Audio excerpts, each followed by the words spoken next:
La de radio, ¿no? Ya, esa pregunta en las operaciones que se hizo, lo revisé de nuevo y el radio no lo había considerado en la parte de abajo. Me olvidé de colocarlo. Ya, así que en el material que ya les mandé ya lo corregí. El radio lo puse ahí, pues no lo había puesto, o sea, de arriba sale el radio y abajo no sale el radio. Entonces ya, pues lo puse en la segunda ecuación y seguí operando y salió la clave. Bien, hay una observación con esa pregunta, pero sí salió. Listo, bueno, la verdad el anterior pues sí ha estado pesado, ¿no? Los problemas han estado pesados, así que vamos a ver esta sesión número 2, ¿qué tal nos va? Bueno, lo que vamos a hablar ahora es de la inducción electromagnética, pero para ello, ahora sí, déjame acá buscar. Hay una simulación que esta vez sí quiero que lo veas. Uch, vamos a buscar acá.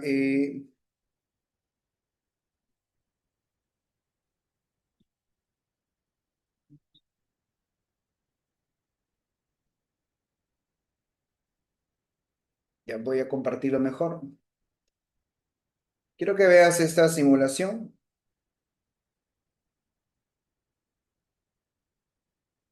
¿Dónde está? Flotabilidad, medición cuántica, imanes, electroimanes. No, este es al revés.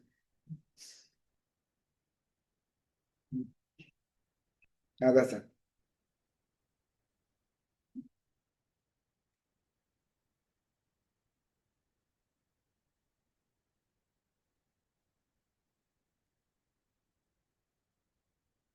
¿Listo?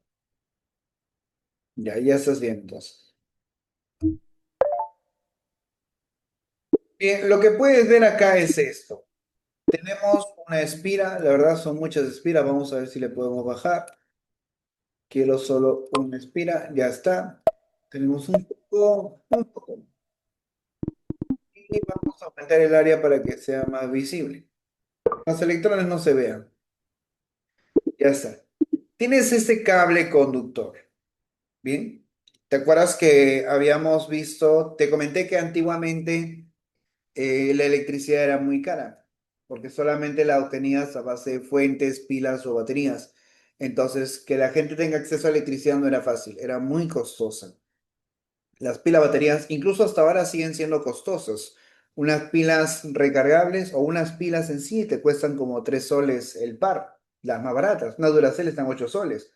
Imagínate que utilices un dispositivo que tu computadora, tu laptop funcione con pilas. A ver, ¿cuánto gastarías a la semana para mantenerla prendida al menos? Mucho, ¿sí o no? Entonces, así era antiguamente, no era fácil la electricidad. Fue por eso que hablamos del electromagnetismo, porque se menciona en electromagnetismo uno, lo que vimos ya en la clase anterior, bueno, en la anterior, era de que hay una relación entre la electricidad y los imanes. Así como generamos nosotros corriente con baterías, y esa corriente era muy cara, los imanes los encuentras en cualquier lugar. Bueno, hay ciertos lugares donde vas a encontrar imanes botados como piedras, porque son imanes naturales. Esos imanes se van a recoger y se van a construir imanes artificiales. Entonces, con esos imanes artificiales lo que se hace es lo siguiente, y de esto trata el experimento de Oersted. Oersted había encontrado la relación que hay entre la corriente y el campo magnético. Cierto, había descubierto que una brújula se desvía cuando hay una corriente en un conductor. Entonces, desde ahí nace toda esta sospecha sobre qué pasaría, profesor, si ahora hacemos de que sea al revés. Si una corriente eléctrica puede producir un campo magnético capaz de desviar una brújula, quiere decir que con un imán también podría producir una corriente eléctrica. Y eso es lo que vamos a ver. Lo que estoy viendo ahorita, si te das cuenta, tengo un imán ahorita y este imán no se mueve. Entonces, las cargas que están acá dentro, los electrones, debido a la presencia del imán, estos electrones están ahí. Si yo muevo el imán, esos electrones empiezan a moverse debido a las fuerzas magnéticas. ¿Ves? Entonces, conforme yo voy moviendo el imán, ¿qué va ocurriendo? Oye, se va prendiendo el foco. Profe, ¿usted está obteniendo electricidad con imanes? Sí, estamos obteniendo electricidad con imanes. Pero mira, si te das cuenta, cada vez que yo muevo el imán en esta espira, el foquito empieza a prender. ¿Correcto? Entonces, si yo me quedo moviendo constantemente el imán, la corriente va a estar de forma constante. O sea, me refiero a que el foco va a mantenerse prendido. Bien, pero no me la voy a pasar así todo el día, sino moviendo un imán para generar corriente. Ya la idea está, que un imán puede producir corriente, siempre y cuando lo hagas de esta forma. Entonces ahí aparecen todos los estudios donde qué pasaría si aumentamos el número de espiras. Bueno, aumenta la intensidad de la corriente, ¿ves? El voltaje se intensifica, aumenta el voltaje. Profe, pero yo no quiero estar haciendo eso porque me voy a cansar. Entonces es por eso que con el paso de los tiempos aparecen los generadores eléctricos. Un generador eléctrico, por ejemplo, es lo que estamos viendo acá. Nosotros tenemos electricidad en esta ciudad, San Juan del Lurigancho, en Lima, donde en Lima, ¿de dónde viene toda esa electricidad, profesor? ¿Quién la trae? Esa es una corriente alterna formada por generadores. Nuestra central principal de Lima es la central del río Rímac, las centrales hidroeléctricas. Ahí es donde se concentra la mayor cantidad de energía. Entonces se aprovecha el río como una energía natural que tiene la capacidad de producir el movimiento sin que alguien lo fuerce. Abrimos una tubería que se hace en una instalación al río. Entonces, como el río siempre hay agua, se hace una instalación para moverlo. ¿Ves? El imán empieza a moverse y cuando el imán empieza a moverse, como puedes ver, ya las cargas también entran a moverse y el foco se mantiene encendido. Y yo ya no tengo que estar agarrando el imán. ¿Ves? Estamos aprovechando la energía natural. Otro caso muy parecido son los molinos de viento. Los molinos de viento se aprovecha el viento para que esté en constante movimiento y el imán se pueda seguir moviendo y pueda producir electricidad. ¿Me dejo entender? Entonces, ¿cómo es que ya vamos implementando más cosas? ¿Cómo es que la física ya empieza a tomar sentido? Por eso hemos estudiado, estamos estudiando en un proceso, todo un orden de temas para que cuando llegues a estas partes importantes, que son los últimos temas, puedas entender el porqué de las cosas, ¿no? Así que, ya sabes, la electricidad que tú tienes viene de generadores eléctricos, ¿bien? Profe, y si aumentamos el caudal, recuerda que eso es caudal, mira, gira con mayor rapidez y la corriente es mucho mayor. Entonces el foco enciende mucho más. Claro que hay que controlarlo porque el foco puede quemarse, ¿no? Entonces ya uno empieza a graduar. Esta energía se almacena en condensadores, se almacena en baterías, fuentes y ya pues, así es como se obtiene energía eléctrica. Bien, muchachos, entonces cerramos aquí, no hay corriente, se acabó. Con eso estamos ya viendo todo esto. Acá también vamos a hablar de transformadores, que eso lo voy a explicar después, pero vamos ahora a lo que queremos. Profe, entonces se obtiene corriente debido al movimiento del imán, ¿cierto? Claro, si el imán no se mueve, no hay corriente. Entonces, a todo eso se le relaciona con la inducción electromagnética. Bien. ¿Cuál es la inducción electromagnética? Es eso. Inducir es producir un movimiento, producir un cambio, ¿no?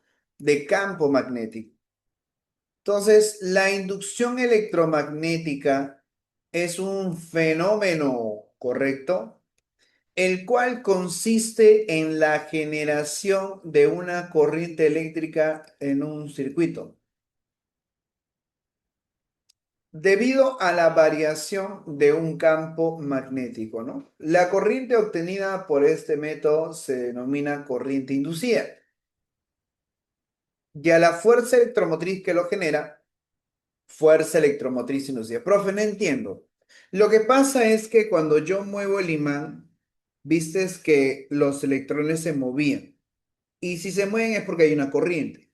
Entonces, esa corriente que se obtiene es a través de una inducción, de un movimiento producido por un imán. Por eso le llamamos corriente inducida. Ahora, ¿por qué fuerza electromotriz? Porque ese voltaje que se obtiene no se obtiene de una batería, se obtiene de un movimiento mecánico, el imán. El imán se mueve, hay una fuerza que produce ese movimiento, por eso le llamamos fuerza electromotriz a ese voltaje que produce para que el foco prenda. Bien. Ahora sí, eso es más o menos lo que vamos a hablar con inducción electromagnética. Entonces vamos a estudiar ahora, vamos paso a paso para luego terminar hablando de la inducción. Lo primero es hablar del flujo magnético. Profe, ¿qué es eso, no? ¿Qué es eso del flujo magnético? Bueno, el flujo magnético es una cantidad física escalar. Se define como el número de líneas de inducción que atraviesan a una superficie. Por ejemplo, ese es el campo magnético. Como puedes ver, uy, un ratito muchachos, está desconectada la tablet. Vamos a conectarlo. Y tengo la tablet. Uy, desaparecí, mira. Me volví invisible, muchachos. Ahí está, apareciendo. Bien, vamos a instalar esa tablet. Oye, ¿están ahí? Se han ido ustedes. Se han ido de nuevo, ¿no? También el partido, seguro. Oye, el partido ya perdió, ya. Ya enfócate acá, ya. Tú no puedes perder, ¿sí o no? Ah, tú tienes que ingresar, ya. Está viendo el partido, es. A ver, ¿qué han escrito? Ya fue, ya. Ya perdió, ya. Ya déjalo así, ya. Ya queda poco tiempo. A ver, vamos con el flujo más. Concéntrate, oye. Te vas a perder uno de los temas más importantes, uno de los temas que más bien. Luego llega examen de admisión. Uy, justo eso no entendí, ¿no? De ahí lamentado en el examen de admisión. Y por esas preguntitas, porque a veces algunos se quedan por una pregunta, dos preguntas, repiten todo un ciclo, ¿no? Por una pregunta, imagínate, ¿no? Ya está. Entonces, ¿qué cosa es el flujo magnético? Como te decía, tiene que ver con el número de líneas que atraviesan una superficie. Entonces, ahora sí, acá tenemos esto. Uy, ya está. Vamos a colocarlo. Tenemos acá una línea que está atravesando, ¿no? Atravesando esta superficie, ¿no? Entonces, profesor, esa línea que está atravesando la superficie, ¿no? Viene a ser una línea de campo, ¿correcto? Ya está. Entonces, el flujo magnético lo vas a calcular como vacos, ¿ya? Lo calculas como vacos. O sea, el campo magnético por el área multiplicado por el coseno. Pero ¿coseno de quién? ¿Ah? ¿De qué ángulo es ese ya? Ese ángulo del coseno es el ángulo que forma la normal y el campo magnético. Es el ángulo que forma la normal y el campo magnético. Ya está.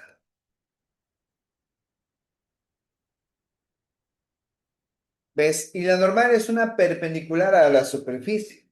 Profe, entonces ahí está formándose el ángulo de, no, de teta, ¿no? El ángulo teta, ese es el ángulo que yo voy a utilizar, que forma la normal y el campo. Bien, el Tesla, perdón, el flujo magnético se mide en Webers, ¿no? Y Webers es un Tesla metro cuadrado. Observaciones. ¿Qué pasaría, profesor, si las líneas que atraviesan las líneas de campo que atraviesan son paralelas a la normal? Mira, ve. Mira esto acá. Es paralelo a la normal, profe. ¿Qué hago? ¿Qué hago si ocurre esto? Ah, bueno. Si ocurre esto, ya, si las líneas son paralelas,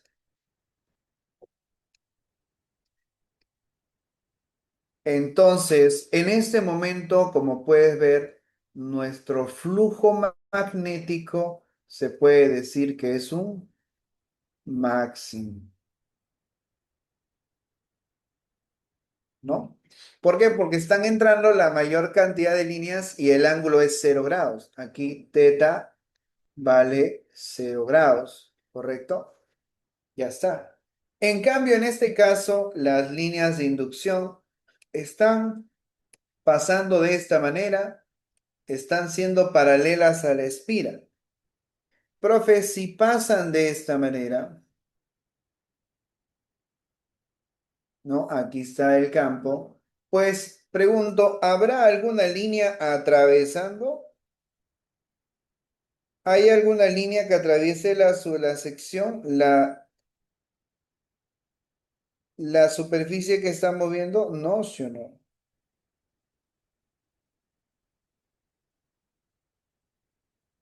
Entonces, profesor, el flujo magnético es cero. Ya está. El flujo magnético es cero. ¿Ves? Ahora, pero profe, yo he visto que en algunos casos le ponen negativo, en otros le pone positivo. Siempre me confundo con eso. Ya. Lo que pasa es que va a depender mucho del observador.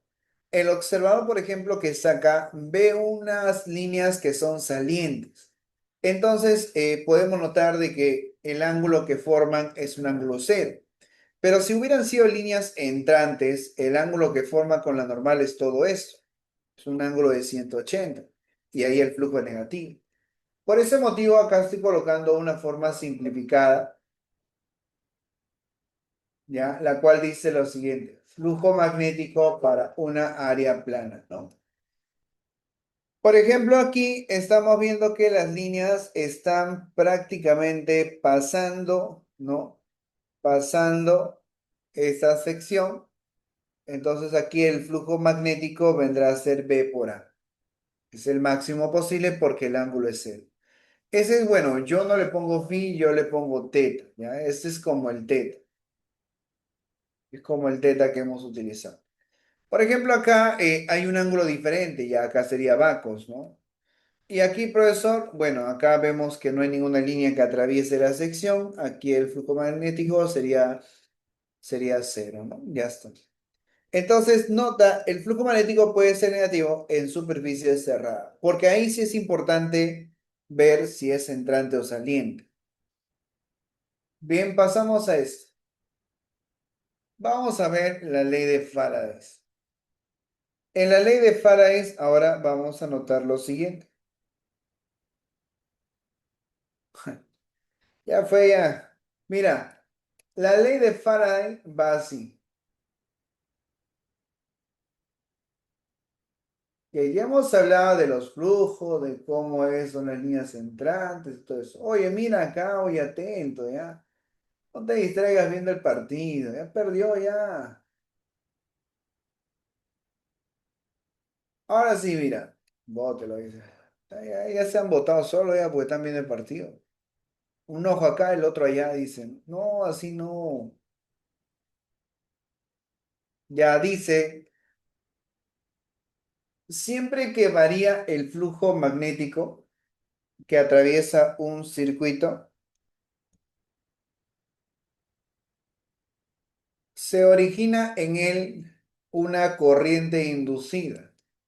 La fuerza electromotriz de inducción tiene el valor de la velocidad de variación del flujo. Nota, la corriente exista mientras existe variación de flujo. ¿Qué? No entendí nada, profesor. Es que hace ratos movimos un imán, ¿cierto? Y al mover el imán se produjo una corriente. Ya está. Entonces, hay factores para determinar la corriente.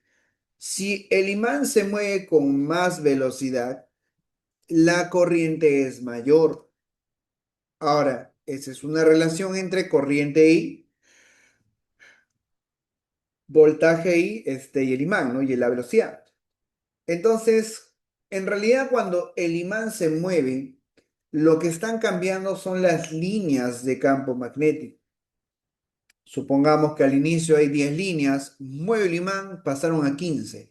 Entonces, ese aumento o disminución de líneas produce un cambio en el campo magnético, haciendo así de que se induzca un voltaje inducido. Profe, en español, mira, si quieres obtener un voltaje inducido, ¿ya? Entonces el voltaje inducido sería así.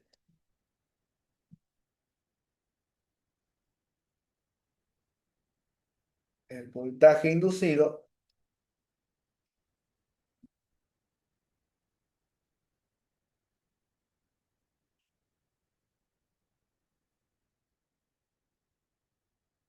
es igual al menos el número de espiras por la variación del flujo respecto al tiempo. Ahora, este signo menos indica la polaridad de la fe inducida, de acuerdo con la ley de Lenz, y eso lo vamos a ver después.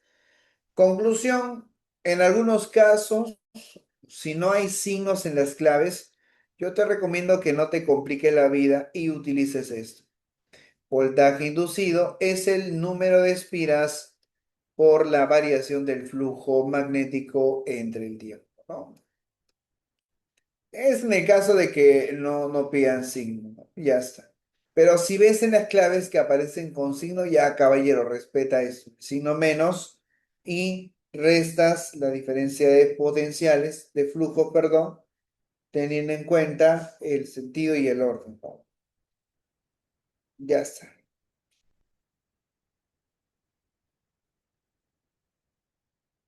Bien, continuamos. ¿Qué más, muchachos? Ah, si el voltaje inducido es esto, entonces también se induce una corriente. Y la corriente inducida, ¿cómo sería?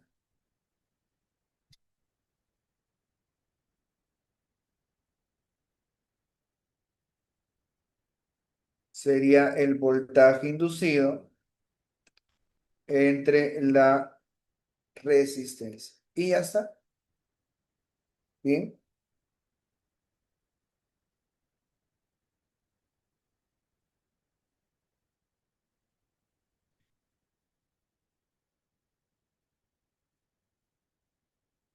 bien. Copiamos entonces. Vamos, muchachos. Esta parte lo vamos apuntando porque ahí con eso vamos a obtener los voltajes inducidos. Bien, ¿alguna pregunta hasta acá, muchachos? A ver.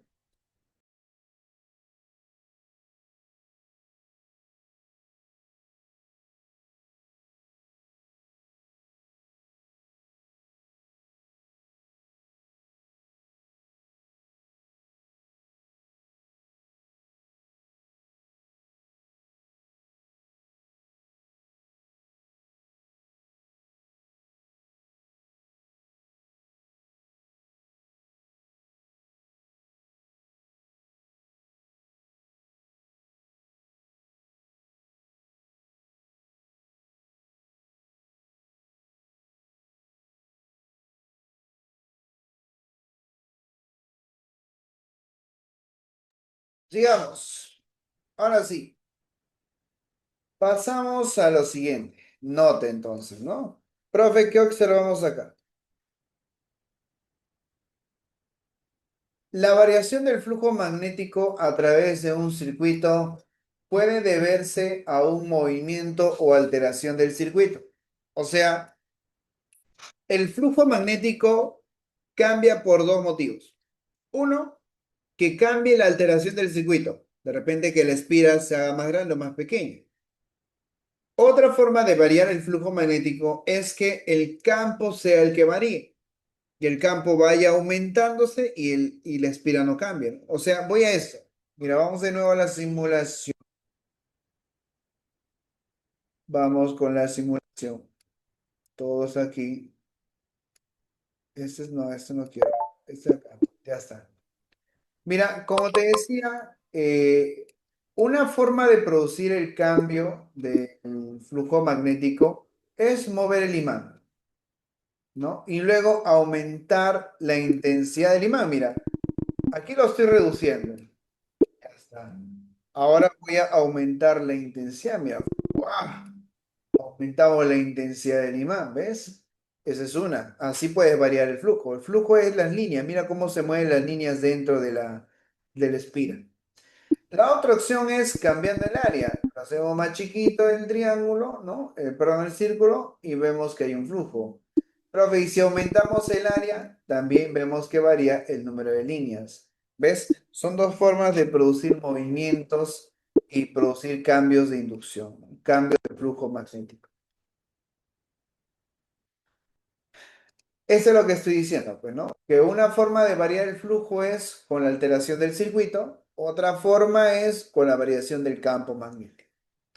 Ahora, en el caso de una barra conductora de longitud L con velocidad v y perpendicular a un campo magnético uniforme, se induce una fe en cuyo valor es el siguiente. Bueno, si esta barra se empieza a mover, se empieza a desplazar hacia la derecha, hay un voltaje que se empieza a inducir. ¿Por qué, profesor? Porque vamos a aplicar regla de la mano derecha. Pulgar en la dirección de la velocidad, pulgar a la derecha. Campo magnético entrante, ¿no? Campo magnético entrante sería así. Cuatro dedos a la pantalla, pulgar hacia la derecha. Perdón, se cayó. Ya, entonces, oye, la palma, no sé si me puedes ver, yo no lo veo, muy chiquito en pantalla. Mi palma queda hacia arriba, ¿cierto? Entonces, profesor, hacia arriba, ¿quiénes van? Las cargas positivas.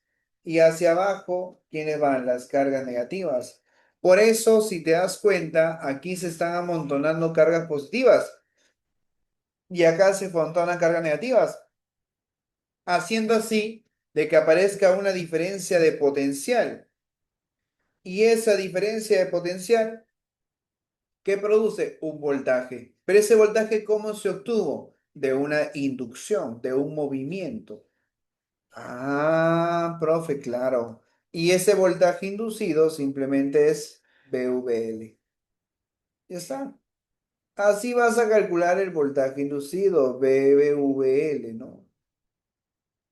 VL, ya está. Se acabó.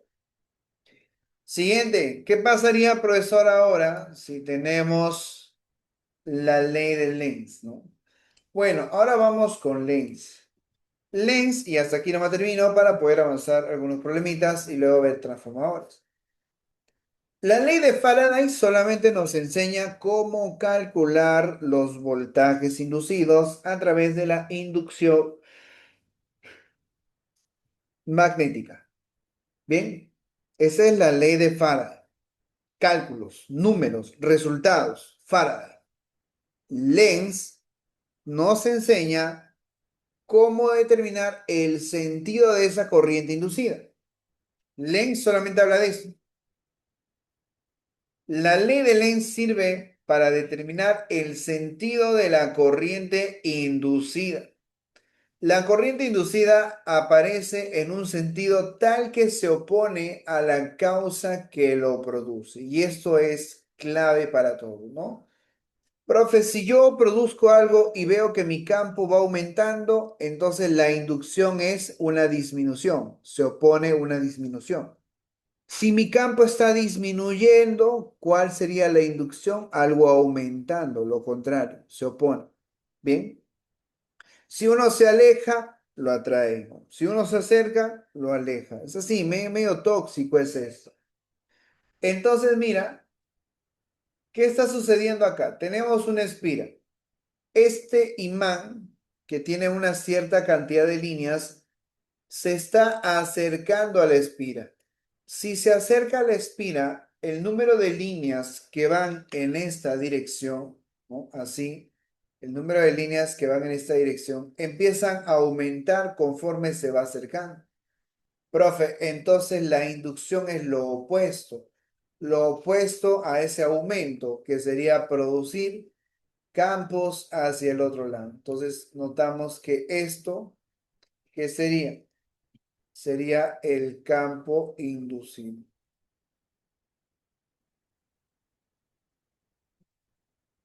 Ya sé, campo inducido, ¿no?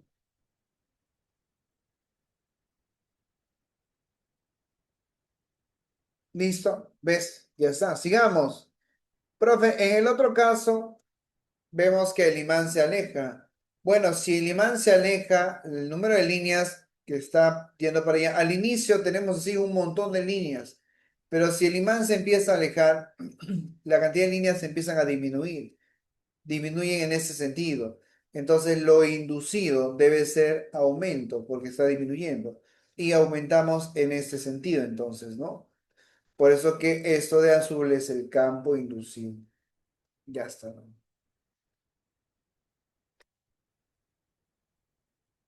Este es el campo inducido. ¿Ves cómo se determina entonces? Ya está. Más ejemplos hay más todavía. O que hay otro, ¿ve?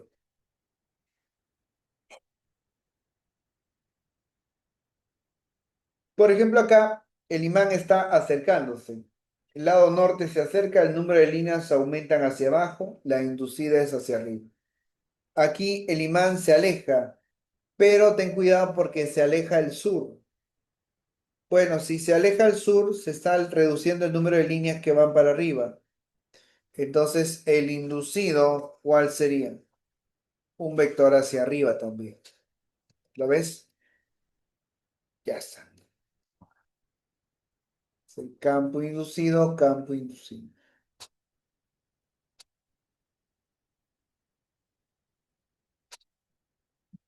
Ya está. Y otro más sería acá, mira, al revés, pero, se parece bastante, ¿no? Ah, ya, pues este es ahora acercándose.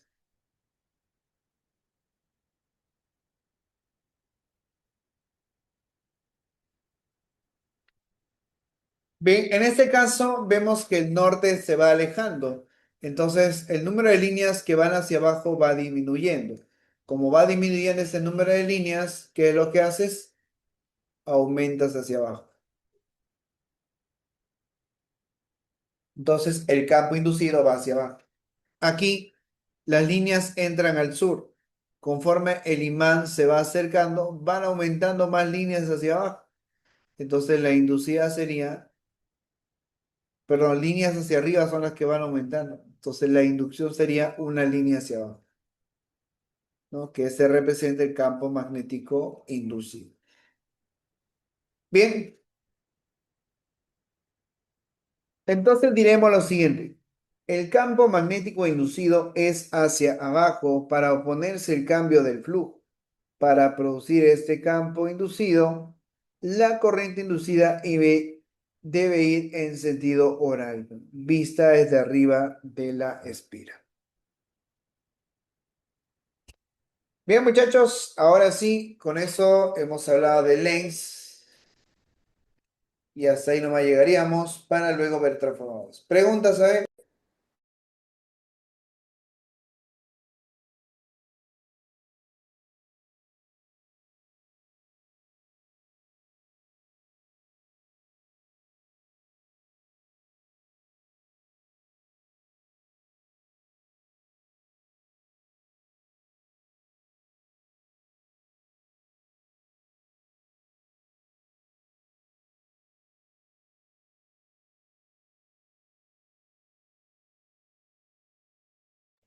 Listo.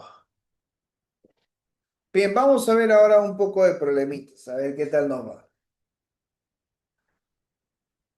Transformar eso lo vemos después. A ver, se define entonces al flujo magnético como la cantidad de líneas de campo magnético que atraviesan una determinada superficie. Indica verdadero o falso. A ver, el flujo magnético es una cantidad vectorial.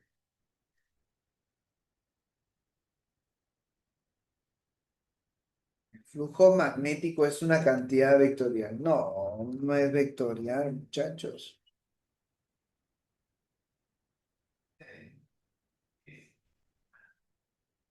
El flujo magnético puede ser negativo.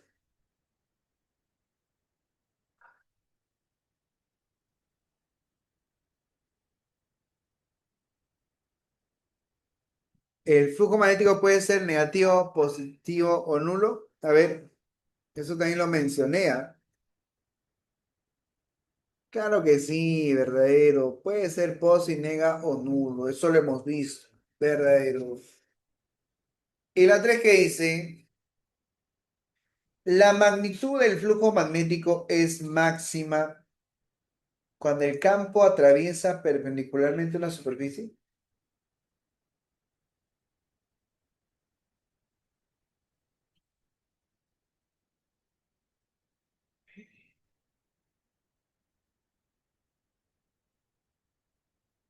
¿Verdadero o no? verdadero, ¿no? Porque dice que es máximo cuando atraviesa perpendicularmente, ¿no? Vamos. Las esperanzas vuelven, me dicen por ahí. Total, no se decide, ¿no? Y tú estabas pegado ahí mirando. El resultado igual va a salir al final. Bien, vamos con la pregunta número 2.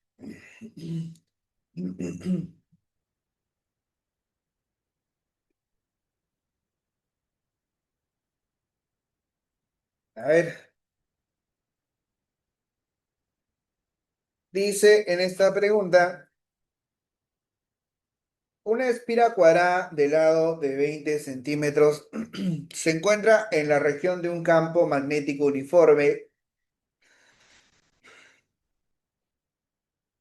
de un Tesla, ¿no? Tal como se muestra en la figura. Determina el flujo magnético a través de la espira.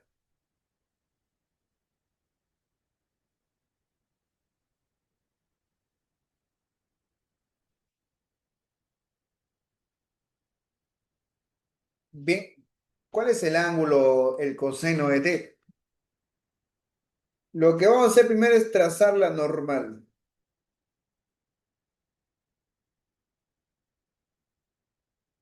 Ahí está.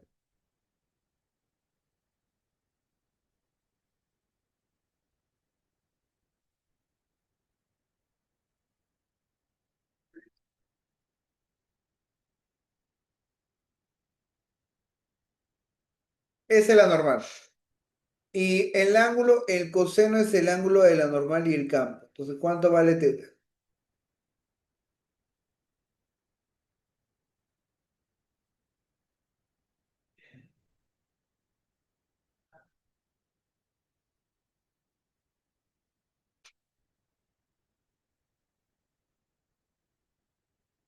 Bien, y ahora sí hallamos vacos. El flujo magnético es vacos.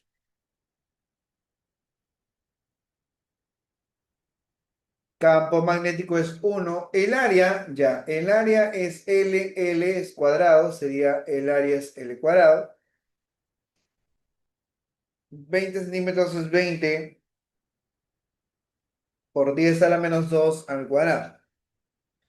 Lo adentro es lo mismo que decir 2 por 10 a la menos uno al cuadrado. ¿Y eso cuánto sale? Sale 4 por 10 a la menos 2, ¿no?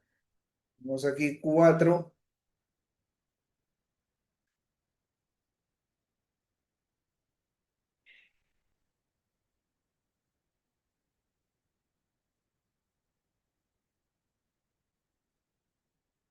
¿Ya cuánto sería el área? 4 por 10 a la menos 2 y el ángulo es 45. ¿Cuánto es el coseno de 45? Raíz de 2 sobre 2. Se va y te queda 2 raíz de 2 por 10 a la menos 2 vuelves, ¿no?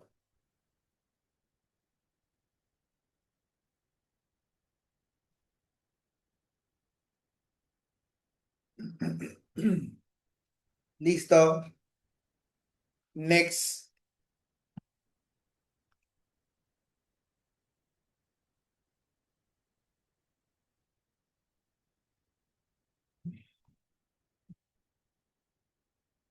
Siguiente, vamos con la pregunta 3.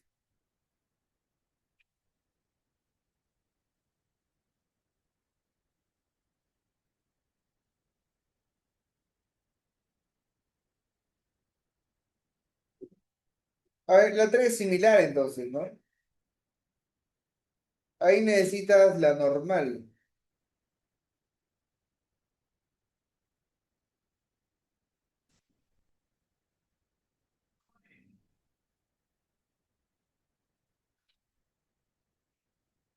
A ver, ponemos.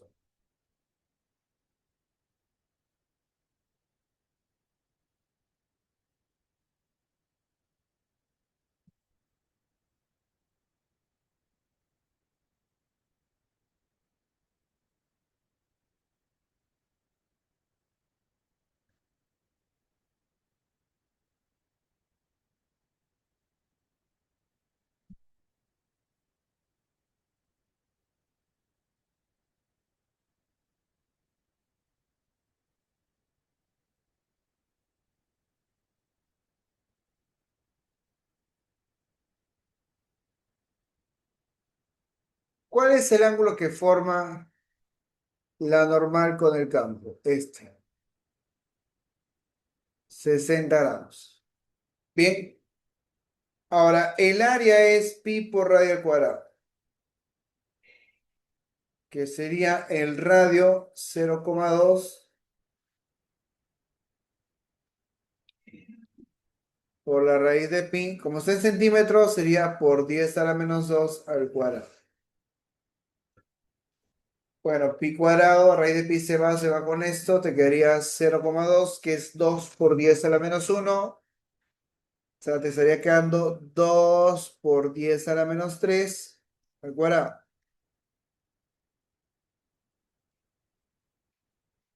Y esto es 4 por 10 a la menos 6 metro cuadrado. Ya está, ya tengo el área, tengo el ángulo, se acabó.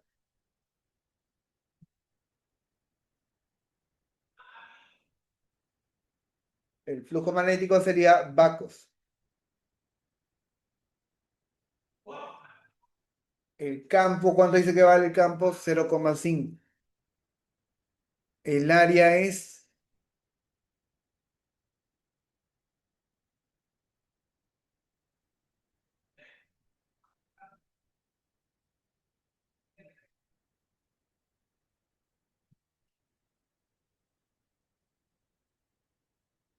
el área es 4 por 10 a la menos 6 multiplicado por el coseno de cuánto. Coseno de 60, ¿no? Ya. ¿Cuánto saldría todo eso entonces? Es un medio. Sería 2 por un medio, 1.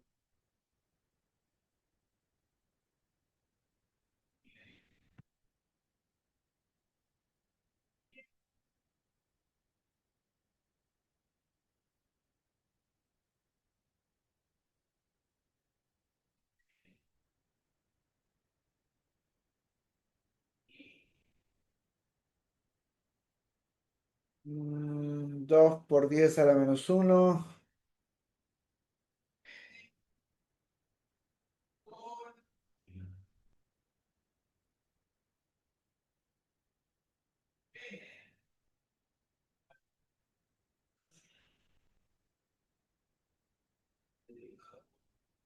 No sale, ¿no?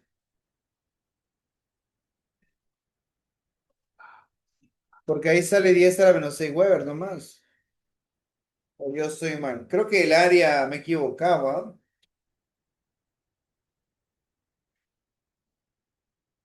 No, no habría clave, ¿no? ¿Está bien o no, muchachos? A ver.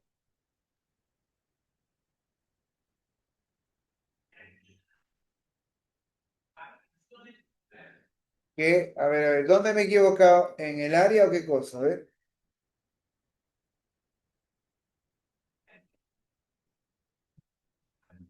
En el área no es pi por r al cuadrado. Pi por r al cuadrado. El radio es 0,2 al cuadrado. Serían 4. 2 por 10 a la menos 3.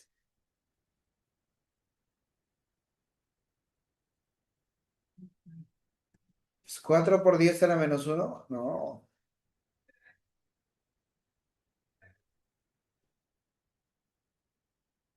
2. ¿Qué? Ya. Si eso de ahí no es centímetros, es metros. O sea, lo borro. Lo dejo así nada más.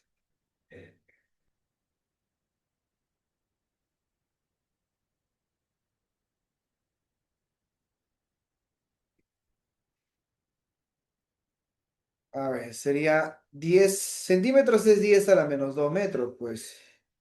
Yo tengo que pasarlo eso a metros. Por eso le puse por 10 a la menos 2. ¿Lo ves? Entonces, si no le pongo ese 10 a la menos 2, sí sale. Eso es lo que me quiere decir. ¿Sí? ¿Ya veré?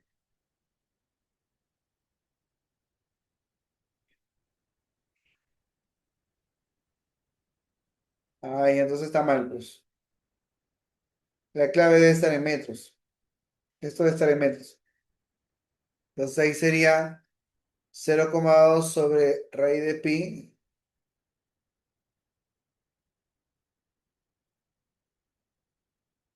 al cuadrado.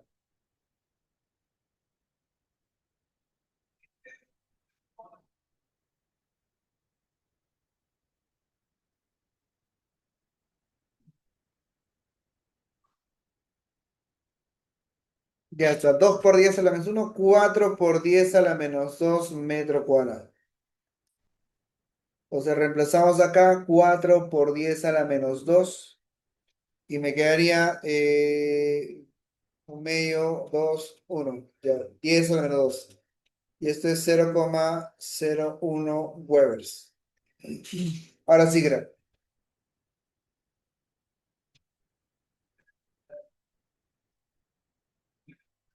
ya está, hay que hacer esa corrección entonces.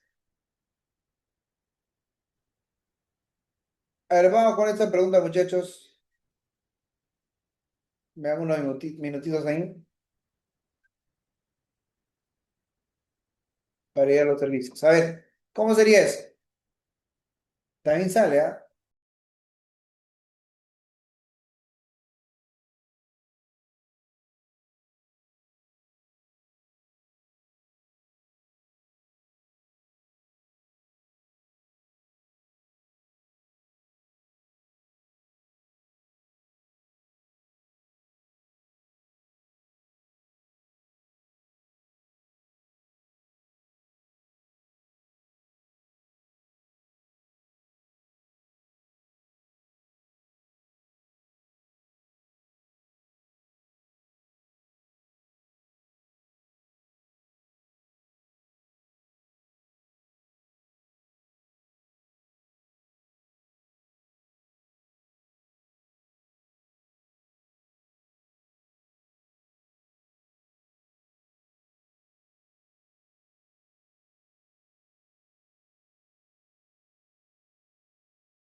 Pues,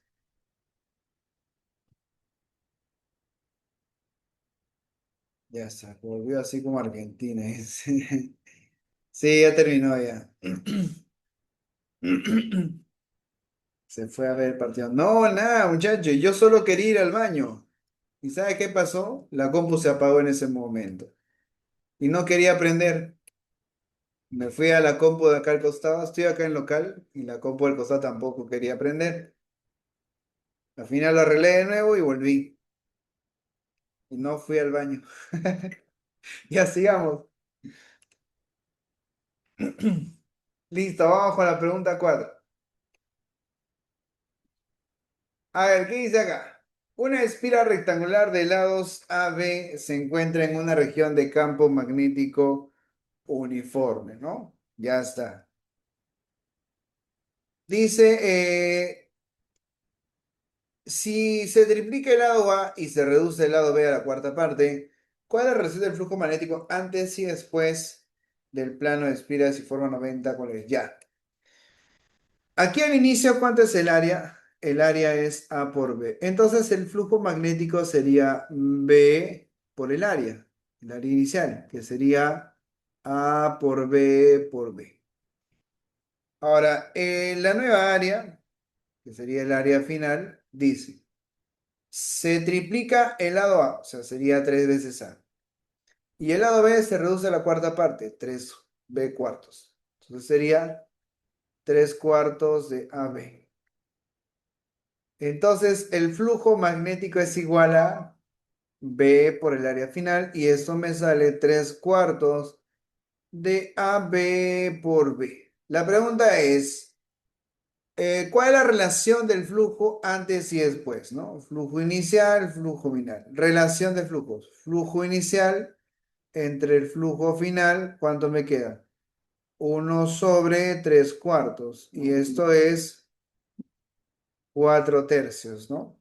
Ya está. Se acabó, porque te piden la relación del flujo antes, o sea, lo que hay inicial, y después, o sea, lo que hay final. Pues no, ya está.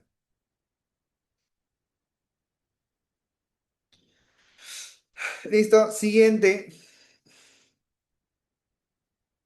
Sería entonces 4 tercios.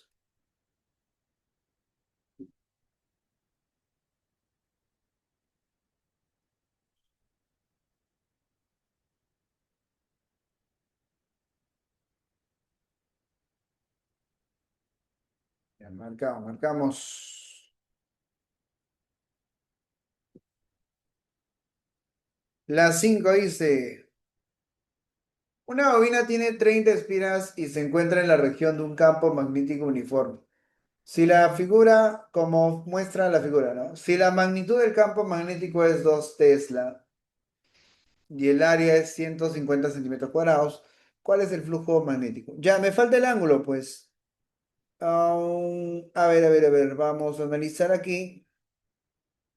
Acá hay un plano inclinado. Vamos a ponerlo así.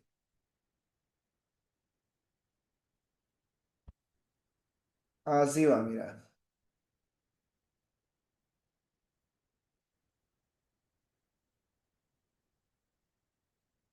Este angulito sería 37. ¿Está bien? Ya está. Y ahora el ángulo sería, aquí también sería 37. Como la normal es perpendicular, ya tienes el teta. ¿El teta cuánto vale? 53 grados. Y ahora sí, podemos hallar, no otra vez.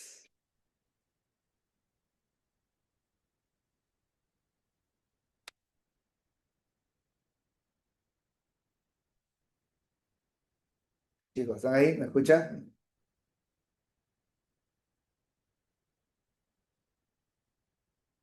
Ya, ¿sabes qué? Voy a mantener apagada la cámara porque se congela mucho la computadora. Ya,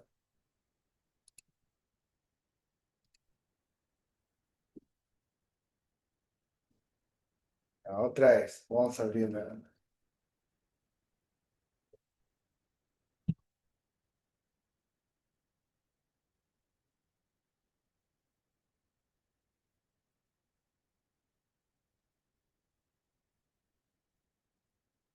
Ya, así mejor.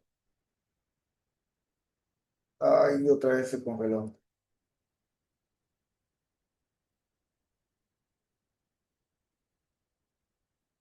Listo, a ver, vamos a ver qué tal nos va ahora.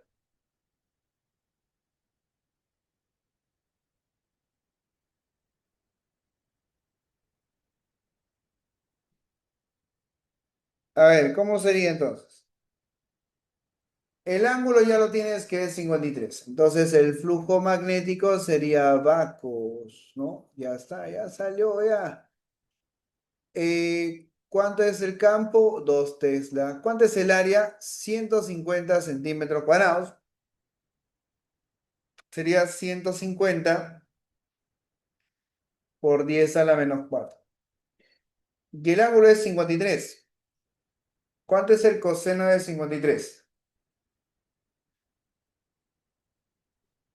Coseno de 53. Eso es 3 quintos. 3 quintos, ¿no? Ya está. Entonces sería por 3 quintos.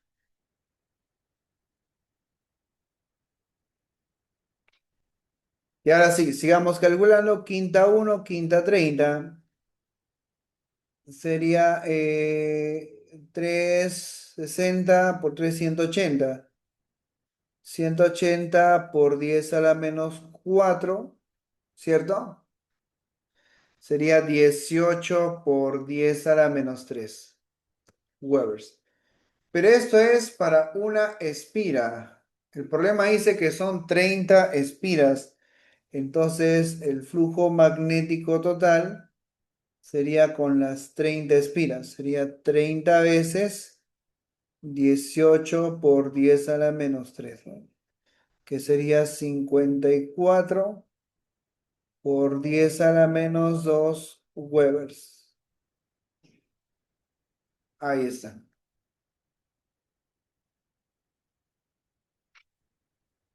Por 10 a la menos 2 Webers. ¿Ves?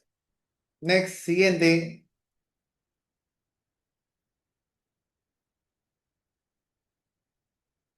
Vamos con esa preguntita.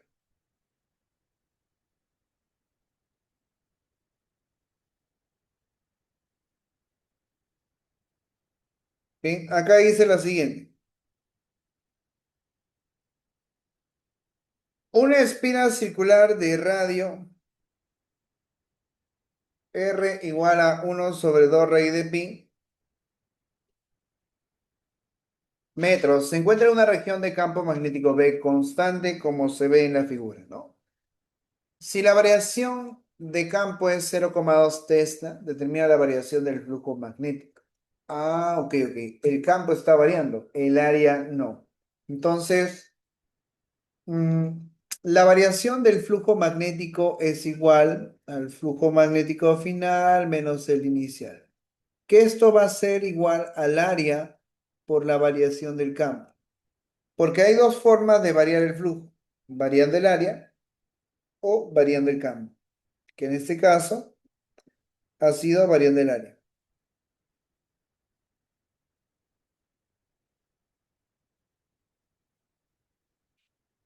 Ya está. Entonces, la variación del flujo magnético es igual. El área es pi por radio al cuadrado. Pi por radio al cuadrado por la variación del campo magnético. Sería pi, el radio es 1/2 raíz de pi al cuadrado por 0,2, ¿no? Sería pi por 1/4 por pi, 1/4 pi por 0,2. Se va y listo. Bueno, quieren la clave en mili, ¿no? Sería 2 por 10 a la menos 1 y abajo sería 4.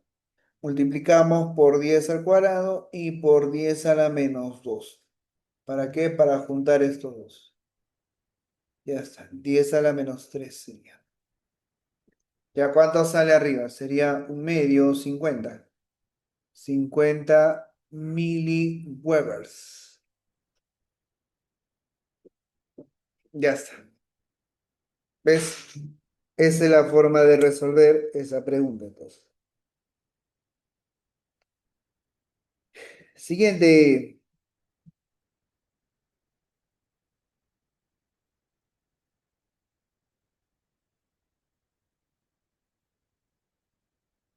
A ver,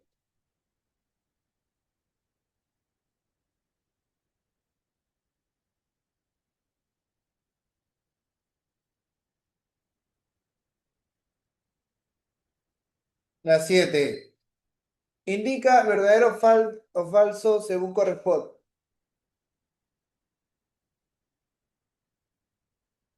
La ley de Faraday, la ley de Faraday permite determinar el sentido de la corriente eléctrica inducida. A ver.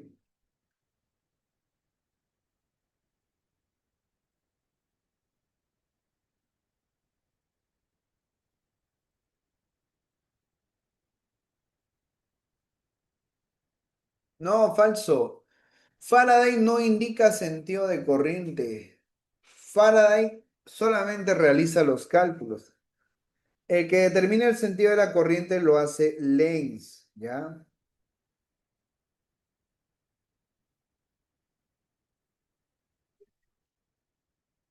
Listo. Dos, la ley de Lenz permite calcular la magnitud de la corriente eléctrica. No, Lenz no habla nada de cálculo. Eso fue Faraday. Está al revés, ¿te has dado cuenta? Está al revés. Tres, las centrales hidroeléctricas generan corriente eléctrica básicamente por inducción electromagnética. Sí, esto sí es verdad, muchachos. Esto sí lo mencionamos. Sería falso, falso, verdadero. Problema 8 dice ahora, en la superficie limitada por una espira ya rectangular, se tiene un campo magnético uniforme y perpendicular a esta superficie. Determine la variación del flujo en esta superficie de área de 0,1 metro cuadrado, desde T0 hasta T4. Si la inducción magnética varía con el tiempo. Ay, ay, ay, ay. Ok, ok, ok. Primero vamos a hallar esto. El campo magnético cuando T vale 0 sería 0,5 por 0 más 1. Esto me sale un Tesla.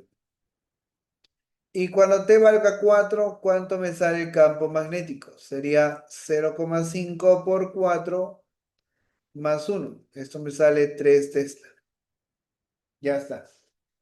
Determina la variación del flujo. El área es 0,1 metro cuadrado, pero esto no varía.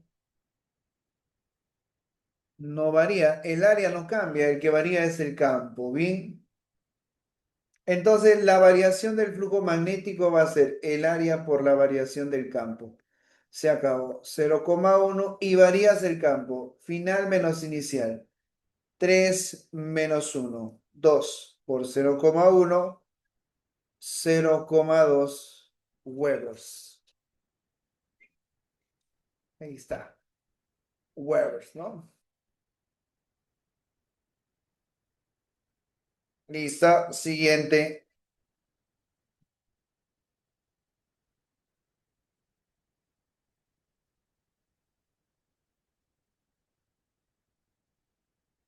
9. En la superficie limitada por una espira rectangular, se tiene un campo magnético homogéneo de inducción de 0,4. Ay, ay, ay. El campo no varía, ¿correcto? Él no varía. El que varía es el área. Entonces, determina la variación del flujo magnético para el intervalo de 0 a 6. Ay, ay, ay. Cuando t vale 0, el área inicial es 0,1 metro cuadrado. Cuando t vale 6, el área final vale 0,4 metros cuadrados. Entonces, la variación del flujo va a ser el campo por la variación del área en este caso. Sería 0,4 y la variación del área es 0,4 menos 0,1. Bien, ¿cuánto sale esto? Esto es 4 por 10 a la menos 1. Acá sale 0,3, que es 3 por 10 a la menos 1. Ahí sale 12 por 10 a la menos 2, pero como queremos en mili, sería 120 miliwebers. Ya sabes, así sería.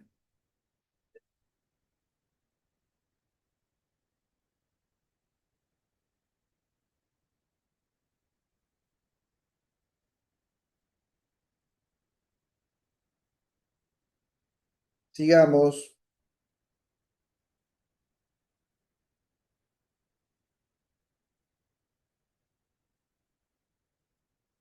10, a ver, la 10 que dice, una bobina rota con NSU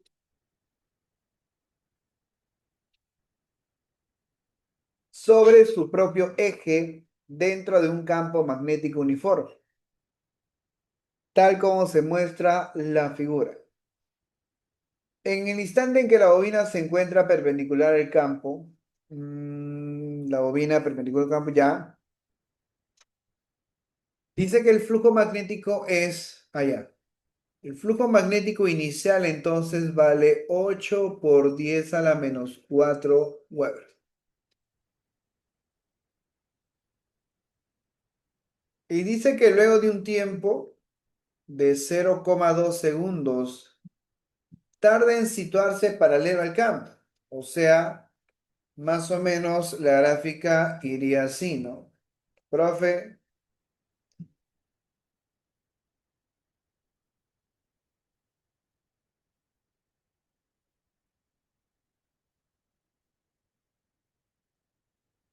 sería así, ¿no? Este es el campo. Y la espira se ordena de tal forma que no pasa ni una línea, se ha puesto en dirección a la espira. Entonces ahora, como ni una línea pasa, flujo magnético final, ¿cuánto vale? Cero, 0 Weber.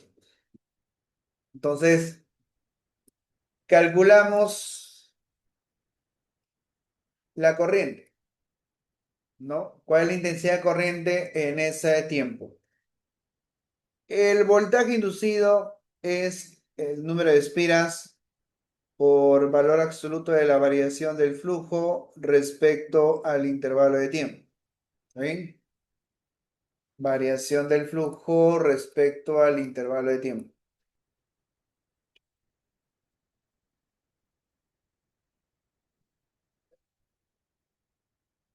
Ya está. Número de espiras no lo dice, ¿no?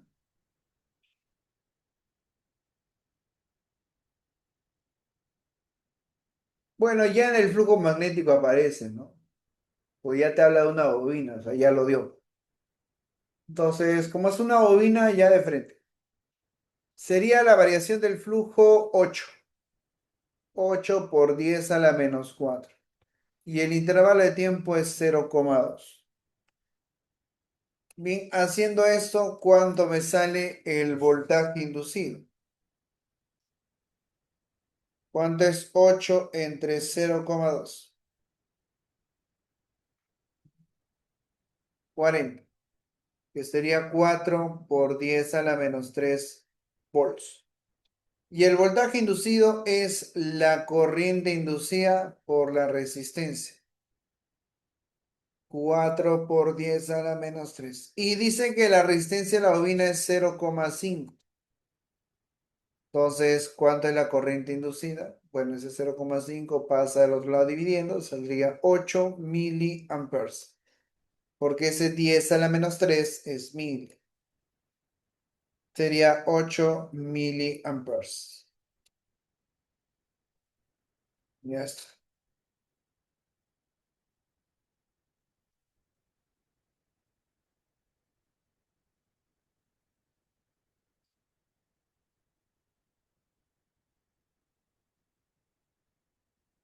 Siguiente.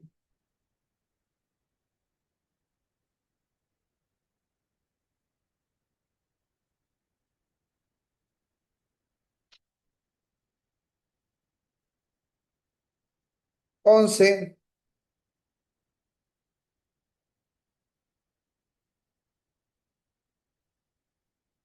dice, la ley de Lenz se cumple para cualquier espira de cualquier material. A ver qué dice, ¿verdadero o falso?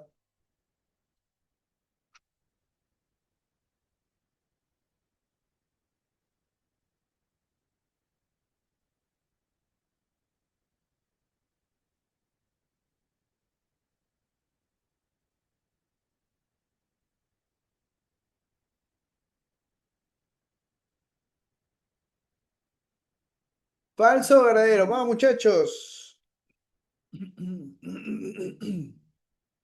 A ver, con respecto a la ley de Lenz, para que lo tengas bien claro. Lenz se aplica más que todo para determinarle el sentido de la corriente inducida, ¿no? Pero no es con cualquier espira. ¿Acaso con una espira de plástico se puede definir la corriente inducida? No, Xion. ¿Ves? Sería falso, pero no es cualquier material.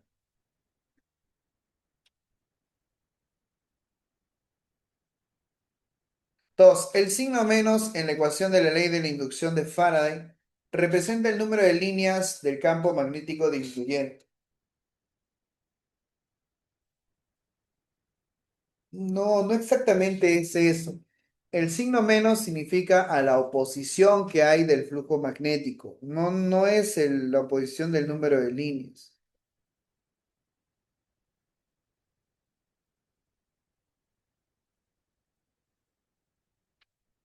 Bien, entonces acá la 11, la 2 sería falso.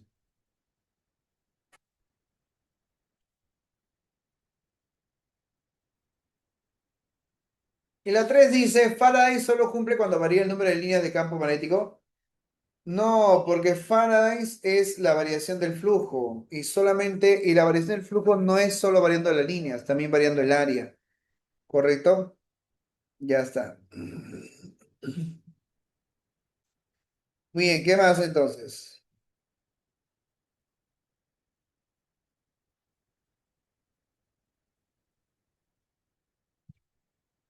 Sería falso, falso, falso. 12. Vamos a ver aquí ley de Lenz. A ver, ponemos a prueba esto.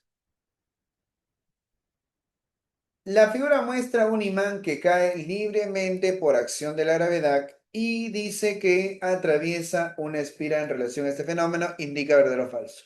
Bien, el sur se está acercando, o sea, las líneas del sur son líneas hacia arriba. Entonces, cuando este se acerque, las líneas hacia arriba empiezan a aumentar. Entonces, lo que debemos hacer es reducirlo, lo opuesto. Así que primero se induce esto, hacia abajo.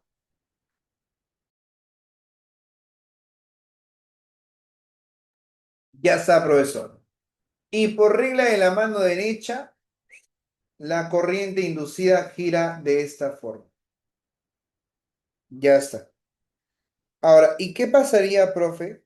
¿Qué pasaría si la espira se aleja? Perdón, si ahora el imán se aleja, ¿no? Dibujamos a la espira de nuevo por acá y el imán se está alejando.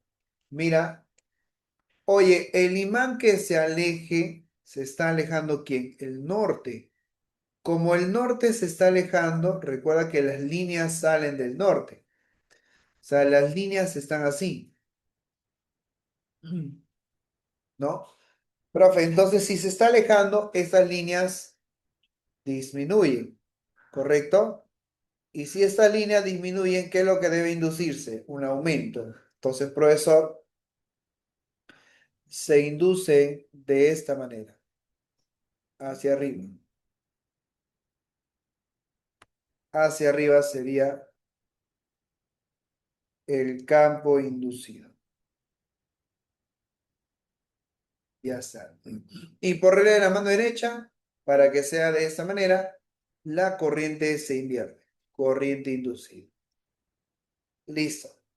Cuando el imán y un observador se encuentran en el punto A, listo. A ver, para el observador es sentido horario. Para el observador A. Dice, ¿el sentido de la corriente en la espiral es horaria? Sí, verdadero. Cuando el imán y el observador se encuentran en el punto B, ¿el sentido de la corriente en la espiral es horaria? Pero hay un problema. ¿En qué momento? No lo dice. ¿Sí? ¿Lo ves? ¿Sí entiendes a lo que me refiero, no? ¿Se refiere antes o después? A ver, a ver, a ver.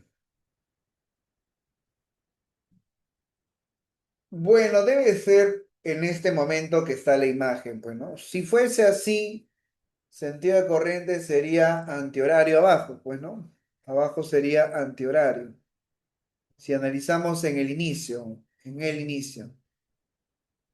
¿no? Así como está la imagen acá. En ese momento, arriba es horario y abajo antihorario. Sería falso. No se genera corriente eléctrica en la espira, no falso, sí se genera, muchachos. Así que tu clave sería verdadero, falso, falso. ¿Ves? Sí se genera corriente. Y a ver, ¿qué responderías ahí? Ahora sí me dan unos minutitos. Vamos, muchachos.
Bien, ahora sí, ¿cuál es tu clave entonces?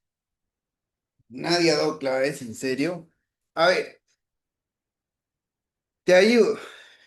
En esta pregunta, muchachos, Barco dice, en esta pregunta dice, la espira conductora se desplaza hacia la derecha, ¿bien?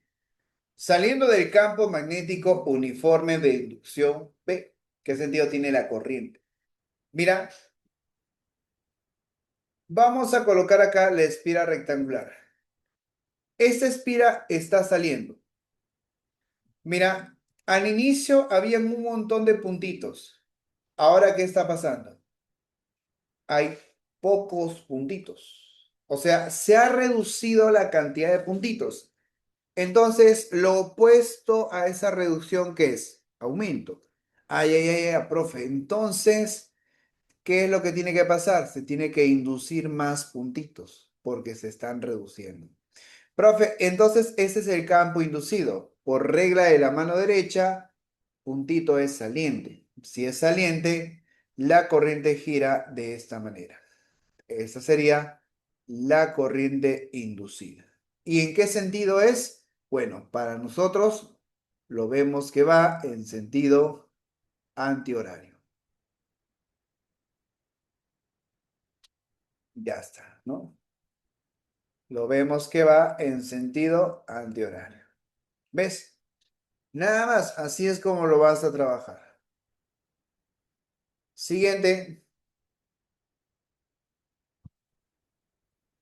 En la figura dice, un alambre conductor se desplaza con una rapidez constante sobre un alambre en forma de U. ¿Cuál es la potencia disipada por la resistencia? Primero, cuando tengas un alambre y este alambre se mueve, ya, entonces el voltaje inducido es igual a BVL. El B es campo 0,8, la rapidez 4 y la longitud, ya, 20 centímetros son 0,2 metros. Sería por 0,2. ¿Cuánto me sale eso? Ayúdame multiplicando 0,8 por 4 por 0,2. Y eso me sale 0,64 volts. Ya está. La resistencia es de 2 ohms, nos pide la potencia. Aquí, la potencia de esto. Profe, la potencia va a ser igual voltaje al cuadrado, o sea, el voltaje inducido al cuadrado, entre la resistencia. Es lo mismo, las mismas ecuaciones que vimos hace rato. Voltaje, PBI o voltaje al cuadrado sobre resistencia. Sería entonces 0,64 al cuadrado entre la resistencia que vale 2. Bueno, ¿cuánto es 0,64 por 0,64? Es, ya, y esto entre 2, ¿no? Entre 2 sería 0,2048, 22408 watts. Y si esto lo multiplicas por 1000, sería 20,48 miliwatts. No, a ver,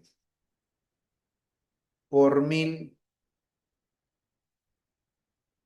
sería tres cifras. Sí, sería tres cifras significativas. 204,8 entonces.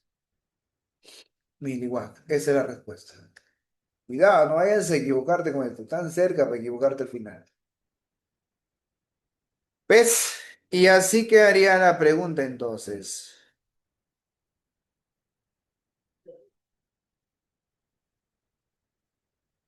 ¿Se entendió?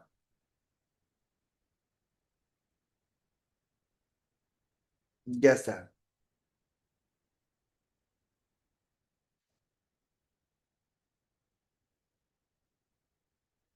Problema 15. Y pasamos a transformadores. Vamos a ver transformadores. Bueno, yo creo que el nombre de transformador se entiende, pues, ¿no? Uy, se cuelga bastante cuando activo la cámara. Ya voy a estar así, entonces prendiendo, apagando, ¿no? Se congela mucho acá. Se va a apagar de nuevo la compu. A ver, dice esto, son dispositivos electromagnéticos estáticos por cuyo intermedio una corriente alterna de cierto voltaje y cierta intensidad se transforma en otra alterna de diferente voltaje y otra intensidad, ¿no? O sea, los transformadores que nosotros vamos a estudiar, son transformadores ideales.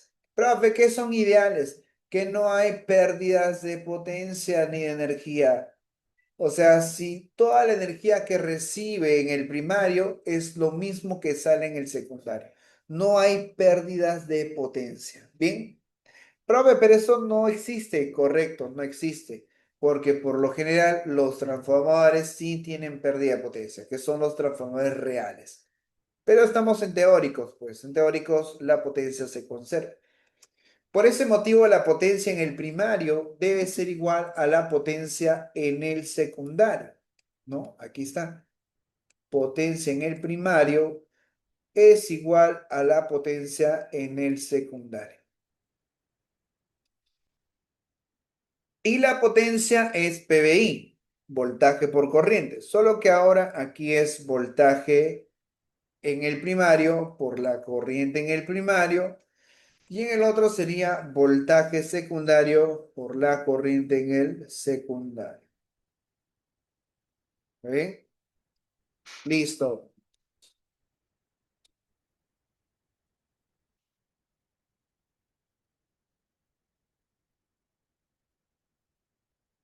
Ya está. Listo. ¿Qué más?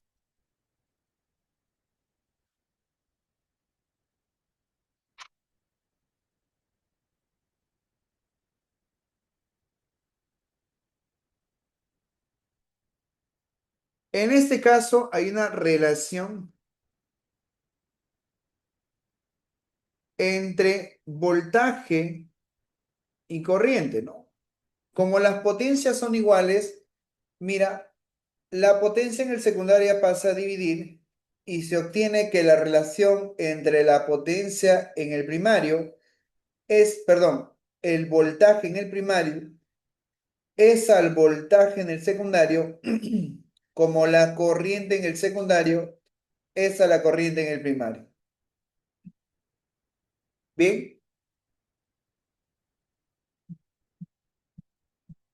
entonces la relación de voltajes también se relaciona en forma directa con el número de espiras. Bien, con el número de espiras. Ahí está. Porque los voltajes, ¿qué son? N por la variación del flujo y la variación del flujo es la misma. Por ese motivo se reparte proporcional al número de espiras, ¿no? Y ya está. Bueno, entonces ahora sí vamos a ver un poco de preguntas que tengan que ver con transformadores. Mm. Vamos, muchachos, dice, una máquina de soldar de arco requiere corriente de 200 amperes. El transformador de la máquina que tiene 12.000 espiras en el primario está conectado a 220 volts. O sea, todo eso es en el primario. A ver, vamos a separar acá. Primario es lo que tienes y secundario es lo que quieres. ¿Ya? Hay una gran diferencia entre primario y secundario. Profe, ¿qué es lo que quiero? Corriente de 200 amperes. Esa es la corriente en el secundario. 200 amperes. ¿Qué es lo que tengo? Número de espiras en el primario, 12.000. Y tienes el voltaje en el primario que es 220 volts. Generando una corriente de 2,5. Esa es la corriente en el primario. 2,5 amperes. ¿Cuál es el número de espiras en el secundario? Ah, ya salió. El voltaje en el primario es al voltaje en el secundario. Como el número de espiras es al primario, perdón, número de espiras primario es al número de espiras en el secundario. Y cuando es corriente, las corrientes las inviertes. Entonces me voy a quedar con esta relación. Bien, nos quedamos con esta relación. Sería el número de espiras en el primario, 12.000. Número de espiras en el secundario, bueno, no sabemos. Corriente en el secundario, 200. Corriente en el primario, 2,5.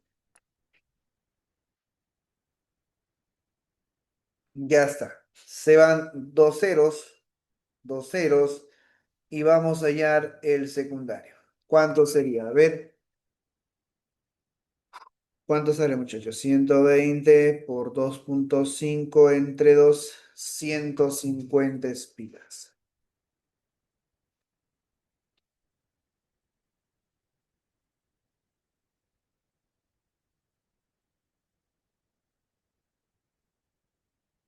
Ya está. Siguiente, vamos a seguir avanzando. Vamos con la 16. La 16 dice que un cargador de batería de una cámara fotográfica se conecta a 240 volts. O sea, eso es lo primario, porque eso, con eso no trabaja una cámara, es demasiado. Por ejemplo, cuando tú conectas tu celular, pasa por un transformador. Esa cajita que tú le llamas cajita de cargador, ya eso, ya. Entonces, por eso, en el primario hay 240 volts. Bastante, demasiado.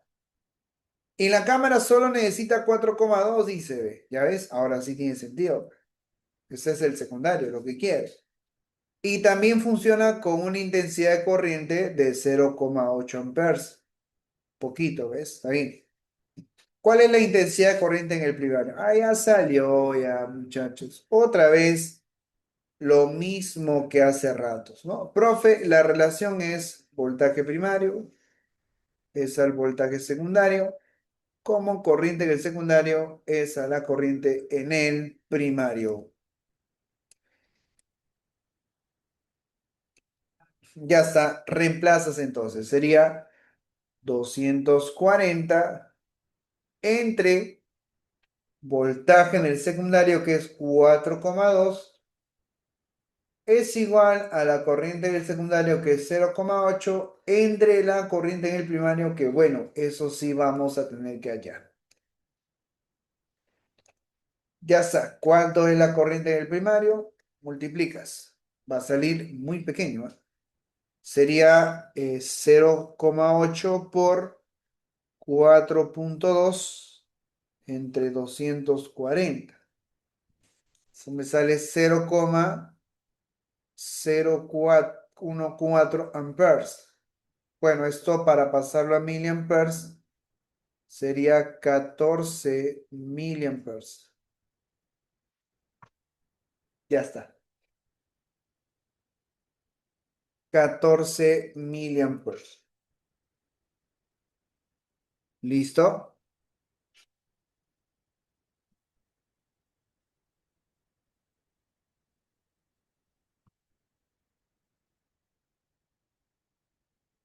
Y se acabó, muchachos.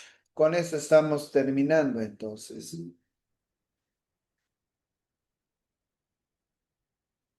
Ya, voy a apagar la cámara, pues se congela demasiado la computadora. Listo, listo.